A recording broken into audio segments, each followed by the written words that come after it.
All right, so here is my newest recording for Real Thoughts and Mouths, and we're going to talk about the Prince Harry Meghan Markle thing, which has been trended for the past few days. Cause on Sunday, for those who saw the interview, I mean I saw bits of it. They were talking about the reason why they got exiled from the royal family, and they said stuff that most people already figured out from the get go that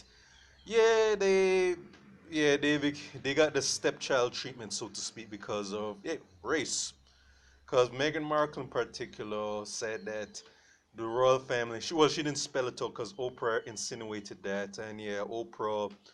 What criticisms you want to say of Oprah and believing they're meant to be had? Yeah, she basically just said what was so obvious that they didn't take kindly to Miss Markle because they thought of her as a certain N word. Alright, and Megan basically said that okay, when her and Harry gave birth to first child, Archie, that yeah, they said that certain people, she wasn't going to name who it was though, cause out for security reasons, that they said okay, is this little child, how dark is this child going to look? I mean, bear in mind their child is basically three quarters Caucasian, but he still has some Negro features. So yeah, that's not really that was a source of discomfort for certain people within the royal family. And she even went on to say that she thought about taking her own life due to how maligned that she was within those circles. And as I said, nothing new because when I think to bear in mind is that when Prince Harry and Meghan Markle first got married a while back, I was really one of those people that was cheerleading. I wasn't really one of those people that thought that was like a great win for the black community. And as I said, I just said let's see how this plays out because I have my reservations as how it's going to turn out, and lo and behold, I was not wrong. Well, people who had sense weren't surprised that they let you know very quickly what they felt about her in particular. And Harry, I have my criticism of Harry too. I've even said said previous recordings about Prince Harry and Meghan Markle that I've looked at Harry side eyes for a while, especially with that thing where he dressed up as a Nazi many years ago. Yeah, many people have not forgotten about that. So my overall take was that I I didn't I had limited sympathy for these two. I mean, I thought that was messed up. I mean, I had more sympathy for their children because they were about to have their second child, and I have more sympathy for their children because, like I said, like whatever issues, criticism I have of the parents. I mean, I'm not going to wish that on some on infants. But with these two, it's like I see this thing as like it's a case study because what's very telling about this is that Meghan Markle, and yeah, I know that the diehard Meghan Markle cheerleaders are probably going to be put on their Supergirl capes to defend her honor. She struck me as someone who didn't really have any affiliation with the black community. She's never considered herself a black person. She's considered herself a person of color at best. Basically, that's her way of saying, hey, I have no affiliation with my mother's side of the family. I have more affiliation with my father's side because, yeah, Megan has a white father and a black mother, and it's very indicative of how she was raised. And you've rarely ever seen her really identify or connect with the black community. And I'm willing to bet that she, unfortunately, like a lot of biracials, and again, not to beat upon anybody, I mean, but certain biracials are light-skinned blacks with a certain mindset believe that they're others, that they're non-black. They believe that they identify more their white side than their black side, and when they get their wake-up call, yeah, then they'll try and run back to the black community looking for sympathy. And my thing is with people like that, I have zero sympathy, unfortunately, because hey, you only want to run to us because you only when that dominant society tells you how they really feel about you. Because in a system of white supremacy, I'm going to be honest, and this is to all people who are deluded enough to think otherwise. There is no such thing as a biracial. Sorry to break that to you. In the system of white supremacy, there's only white and non-white. They don't care how. Yeah, you're biracial. If you are a black person with a non-black parent, they don't see one thing, and that's what happened to Meghan Markle. They let her know every moment that they got that, hey, you are not one of us. And I think that's what and then she got, this was she got her wake up call, and this was pretty much caused her to pretty much, her and Harry to pretty much tuck tail and run away. And yeah, you can give Harry a modicum of credit that he didn't really just, he's chose to stick with her and their son, or whatever. And yes, that doesn't negate what Harry, the antics Harry engaged in, which me younger. But son, but end of the day is, again, this is a case study. No, bear in mind, I'm pretty sure Megan knew about Harry dresses in that sense. She said, I didn't care.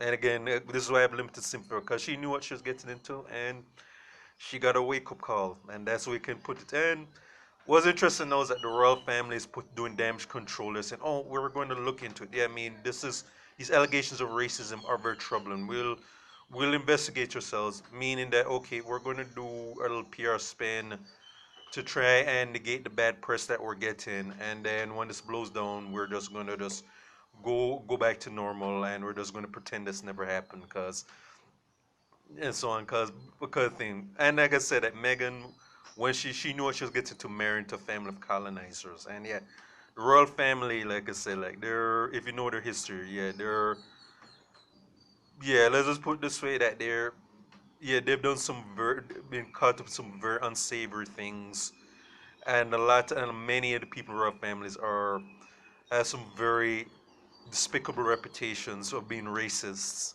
just like the Queen's husband, Prince Philip. Yeah, Harry's grandfather. Put. And yeah, also what's interesting with this is that you've had another racist, Piers Morgan, who who had to basically resign from some show he's in, with meaning that he'll be put on paid leave or he'll be transferred somewhere. Like, I don't think that he's really going to suffer any real repercussions for that. He's just stepping down, or as I theorize that he's just going to be on paid leave before they bring him back, or just move to another show. But the thing is that this is just what's happening with her, with Prince Harry and Meghan Markle, is just a case study. And that's pretty much how I really see it, though, is that yeah, this is someone, again, Meghan Markle in particular, and to all the dumb Negroes who are going to keep saying that she has affinity for the black community, get off that stupid shit right there, okay? She has never considered herself a black person. She's not going to. She's not even after she got her wake up call, married to a family of colonizers. As I said, she's not once said, okay, she's not doing do like Halle Berry's character. I forget the movie where she says, "I's a Negra." Yeah, I don't see her doing that kind of coming, her coming, having that kind of moment where she starts embracing her black side. But this is just, again, a case study of what happens of someone getting their wake up call, and again, to a lot of biracials, to son, the ones who think like that. I mean, the ones who aren't. I mean, all right, your brothers and your sisters. This doesn't include you, but the ones that think that that they have more affinity with the dominant society. Yeah, this is showing you they don't see you that way. Yeah, they'll tolerate you up to a point, but end of the day, they do not see you as one of theirs. And this is what my interest in this whole Harry, Meghan Markle thing is. And how do I think this is going to play out? And I've said this before. All right, if Harry stays with Meghan, I'll be pleasantly surprised, because I'm giving it a few more years before he says, yeah, nah, screw this. I'm just going to divorce her, probably get custody of the children, and then I'm going to just go back to the royal family and just, and most likely marry a white woman, a white female, and go forward with that. I mean, if he doesn't do that, he sticks with her and says, you know what, screw the royal family. I'm just going to be happy, content with Meghan for the time being. Meghan, I'll give him some more to come respect, but again, is to me, like I said, Harry again is a suspect because that stunt he pulled years ago, and He's not once. Only way I could ever really think highly of Harry is if Harry basically says, I'm going to stick up for the black community. In fact, I have a half black wife and some children who are quarter black. I'm going to actually campaign for the black community and call out my own family on some of the racism that they've done.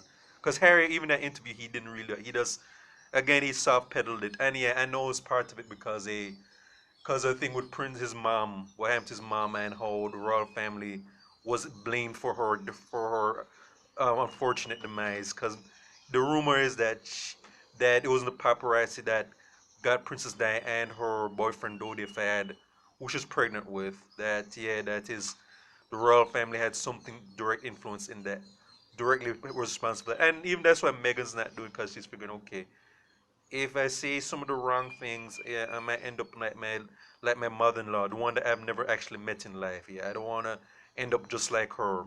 But again, doesn't negate the fact that this is just a case study of someone getting their wake-up call, and the racism that is still very strong within the royal family, and overall Britain as well. Because remember, Britain is one of the chief architects of the slave trade, and that's something that people need to keep remembering.